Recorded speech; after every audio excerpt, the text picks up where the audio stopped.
Blast off for another exciting adventure in outer space with Scott McCloud, Space Angel, in the story of The Light Barrier. 25 years ago, a formation of Earth ships, much like this one, plied this same route in space on the first leg of an historic mission, the testing of revolutionary ion power. For causes unknown, the mission ended in failure, resulting in the loss of one of Earth's all-time great astronauts, Major Eddie Colfax. Now, a quarter of a century later, a new mission aims for the old objective, the testing of ion power, a crack at the light barrier. And fate, which handed the reins of the mission to an eager young scientist in the long ago, now picks the same man for the same task, Professor William Mace. Penny for your thoughts, Father. What? Oh, was I that obvious, honey? Mm-hmm. I guess I was just staring at Scott's back sitting there. I was thinking how much he looked like Eddie Colfax. 25 years ago. Oh, it's a crazy feeling, as if it were happening all over again, just as before. Oh, why do you torture yourself with a memory? Well, that memory has served to remind me of my half of the bargain with Eddie. He died keeping his end of the deal. And if I have to work another 25 years to make that blooming ion engine work, I'll do it. You won't have to, Father. It'll work. I know it will. Right as rain, Professor. You'll break the light barrier with it. It'll revolutionize space travel. You'll be famous. Why, you... Sure. Do you think I give a hang for any of that? All I want is for the darn thing to work. Then maybe I'll know there's a reason for Eddie's going. Skipper, atmosphere coming up fast. Right, Taurus. Strap in, gang. Starduster to Jupiter Control. Coming in with 3 chicks on Earth-Jupiter space lane. Please advise landing procedure. Roger, Starduster. Activate automatic landing code 57 in 10 space units. Jupiter out. Wilco, Jupiter. Hello, chicks. This is Mother Hen. Ready switchover to landing code 57. Jupiter orbital approach guidance control. Ready switchover. 3, 2, 1. Now.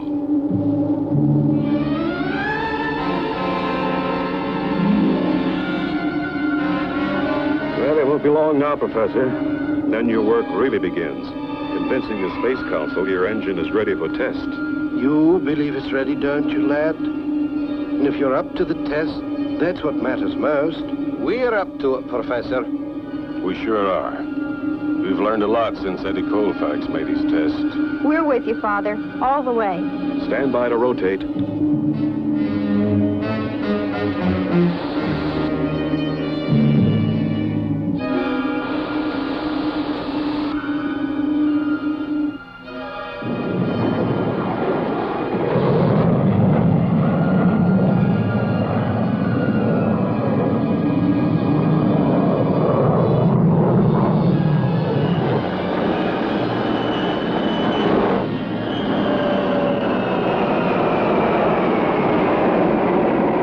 25 years ago, the testing of scientific devices was carried on by planets individually.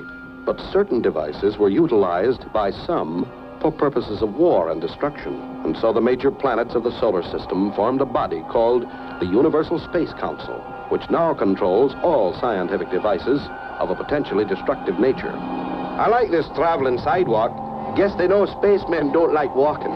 Walking's not so easy on Jupiter. It has a heavy gravity. You worried, Father? Yes, I am. The Space Council may not approve these tests. We'll soon know. The Council meets in half an hour. Universal Space Council headquarters are located on Jupiter. Here, the Council meets in never-ending session. And here it is that Professor Mace must appeal for permission to test his ion engine. It is with great pleasure that the chair now recognizes the distinguished scientist and delegate from Earth, Professor William Mace.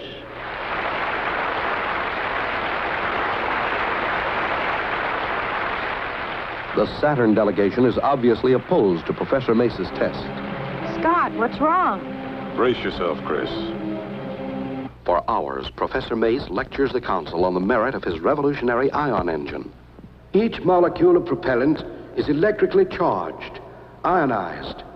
This is done by passing the propellant over heated metal grids. Then it's possible to accelerate the charged ions to extremely high velocities through these nozzles by means of the electric field. The performance curves in all ranges of harness tests indicates values of specific impulse exceeding 30,000 seconds. Mr. Chairman. The chair recognizes the delegate from Saturn. Mr. Chairman, I move that the Council reject Professor Mace's request for permission to conduct ion propulsion tests. For reason that the projected tests lack certain safety precautions, and if successful, could result in a potentially destructive device. I second the motion. Scott, this will kill Father. It isn't fair. The motion has been made and seconded. Mr. Chairman, I am Professor Mace's daughter, sir. On Earth, we have a game called baseball. That ball in the hands of a bad pitcher is also a potentially destructive device. My father worked hard on his engine for 25 years, and I'd hate like the dickens to think it wasn't safe because I'm one of the test crew.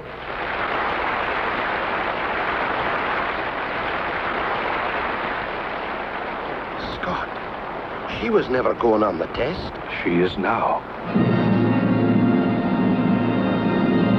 Well, Chris, I think you turned the trick. That should be Father now.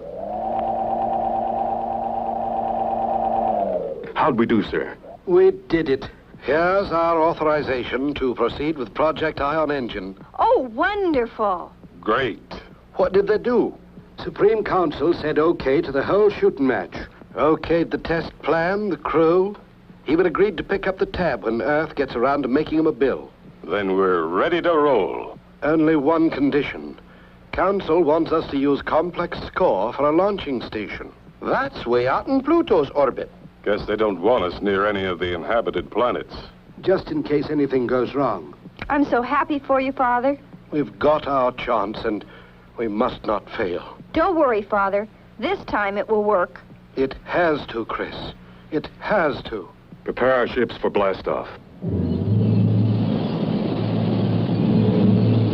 Clear the area for blastoff. Ready, 1 and 2.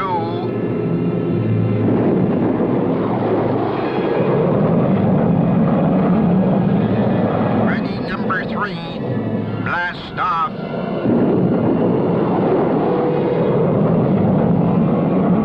Ready, number 5. Blast off.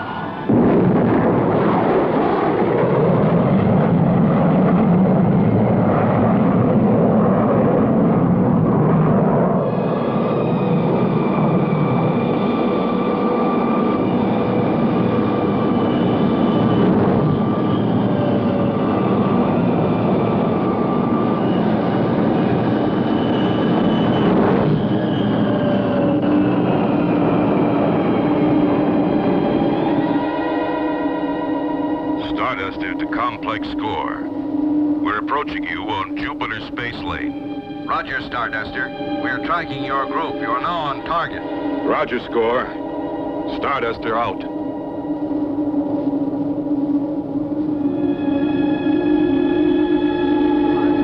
That's the group that's going to break the light barrier. What happens when you reach the speed of light? You become light, I guess. Then what? Nobody knows yet. Eddie Colfax never came back. Taurus, do you have a visual on the complex yet? Aye, Skipper. She's coming up fast. Range is 1,200 astroleagues, Scott. Switch on the forward view scope. Starduster to complex score. We're approaching on Jupiter space lane. Roger, Starduster. Been expecting you. Switch to automatic landing control. Channel 2-3. Roger, control. You get that, chicks? Roger, Starduster. Switching to remote control channel 2-3. There she is. It won't be long now, Father. There's a lot of work to do yet, honey. Stand by for tube landing. Correct angle of approach up 2 degrees. Very good, Starduster. On target.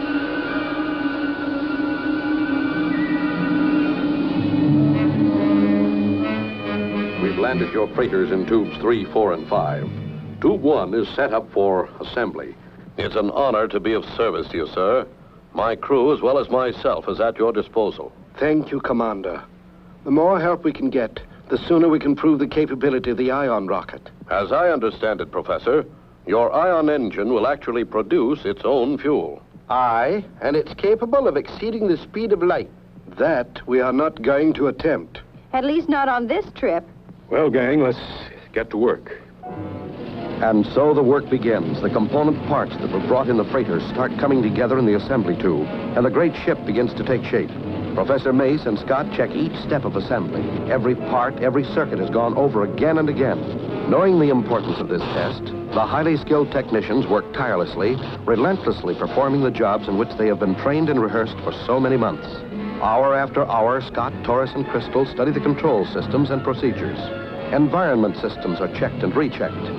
Finally, the great ion engine is installed, and the ship is complete, ready for its journey into unknown outer space at speeds never before attained by men or machines.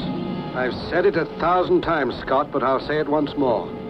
Do not exceed the speed of light. We're not ready yet. We don't know what will happen beyond. We'll remember, Professor. Funny. I remember telling that to Eddie Colfax 25 years ago. Don't worry, sir. We'll follow your instructions to the letter. Yes, Father. And this test will be successful.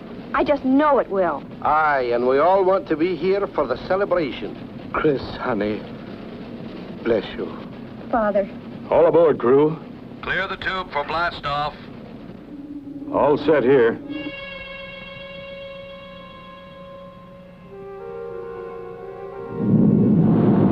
Reactors go.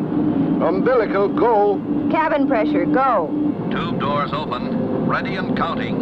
10, 9, 8, 7, 6. Trajectory angle, go. 5, 4, 3, 2, 1, 0.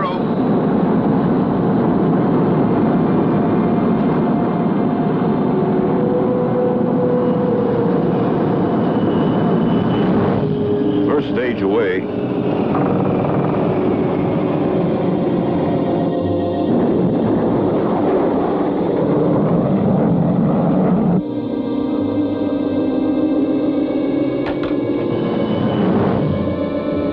Jettison the ion shielding. A perfect launch. Good luck, kids.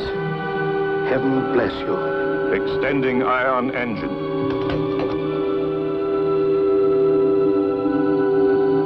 Engine temperature and speed reading.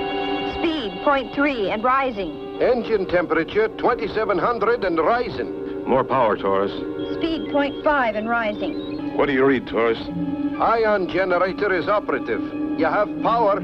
Acceleration is steady. Okay. Cutting in ion power. Hang on.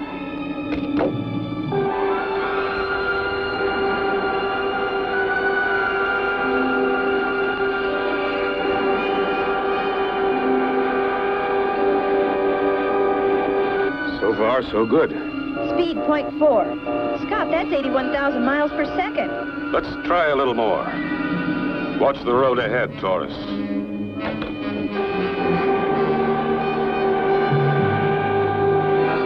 Speed, 0.5. 5 and rising fast. Scott, what happens if we have to turn? At this speed, we can't turn. Meteorite collision course. What the? What happened? We hit it. I swear we hit it. We didn't just hit it. We vaporized it. Check instruments for any sign of damage. All go here. Same here. No damage to the outer hull. It didn't touch us. Our leading force wave powdered it. Just the same, I wish you'd watch where you're going. If it'd been much bigger, it would have powdered us.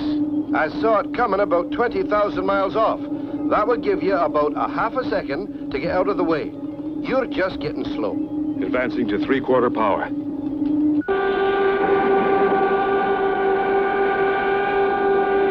Advancing to full.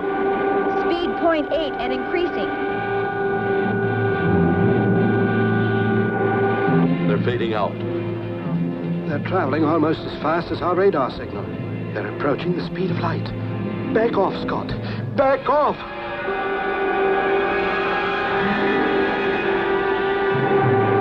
0.9 and rising. Scott, back off. We're reaching the speed of light. Roger. Power off. Our momentum is carrying us. Hold on. No telling.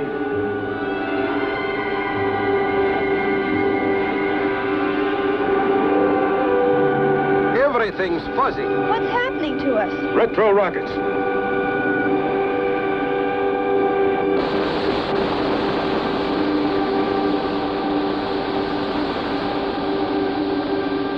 Oh, what an experience. We actually reached the speed of light. That's what I'd call a successful test. Professor Mace will be mighty proud. I can't wait to see Dad's face. We'll slow to 10,000 MPS before turning. Scott, hold your course. I've got a fix on something. I think it's a spacecraft. I'll retract the crab net. Reverse your G-seats. We'll be braking fast.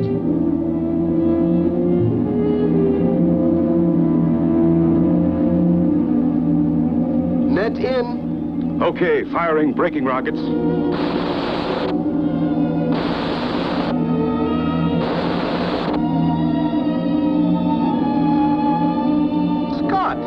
It is another ship. There's never been a ship out this far before, from our galaxy.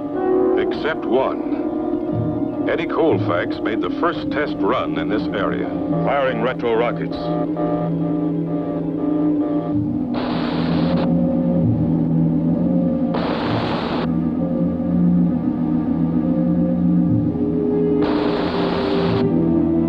Taurus, what's the distance of that other craft now? About 5,000 astroleagues, Skipper, on a parallel course. Its speed is about 10,000 MPS, Scott. We'll set the guidance control to match his speed. Easy does it. Coming up fast on port side. The design looks familiar, Skipper.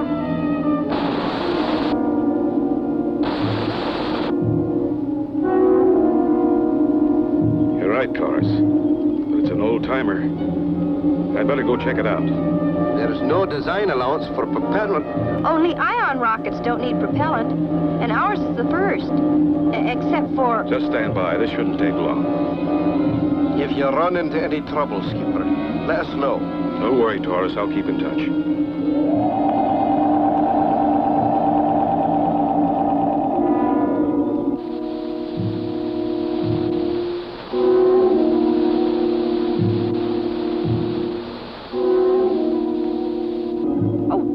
Do you suppose there's anyone inside? I don't know, lass, but we'll soon find out. Oh, no, it can't be.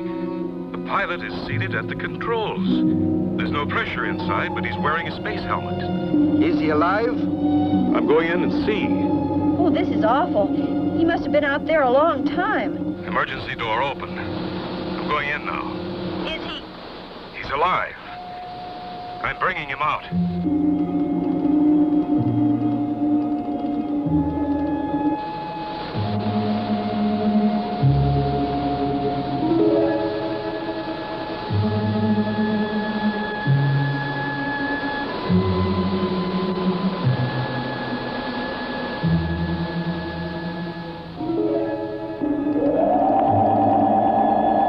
Give me a hand. Chris, break out the oxygen. He's in a coma. Eddie Colfax? It just isn't possible. Possible or not, here he is, alive. And the same age as when he launched 25 years ago. He and Dad were about the same age then. About 30. But how, Scott? How? I guess the coma. Like hibernation. But don't ask me to explain Einstein's theory of time and relativity. I guess your dad's first ion engine was good, too. Colfax must have approached the speed of light to reach this space void. He's coming around. Oh, this must be the place. You're an angel. What happened? You'd never believe it. That's right. Eddie Colfax. Meet Crystal Mace, the professor's daughter. She wasn't around when you made your flight. Well, what do you mean? Crystal will have plenty of time to fill you in on the way home. Let's get this baby turned around, Taurus.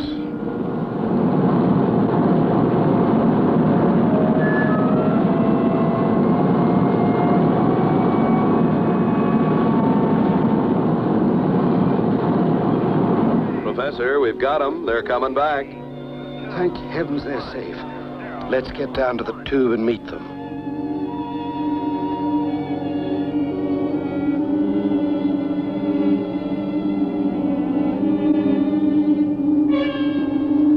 I hope they're all right. Scott, Chris, bless you. The engine worked. Both of them worked, Professor. Ours and Eddie's. Hi, Bill. Eddie Colfax. I can't believe it. Takes a bit of getting used to. This test has proved more than the capability of your ion engine, Professor. Eddie's 25 years in space will prove a lot of theories on time and relativity. Well, come on, everybody. We've got some celebrating to do. Don't miss the next exciting adventure with Taurus, Crystal, and Scott McCloud. Space Angel.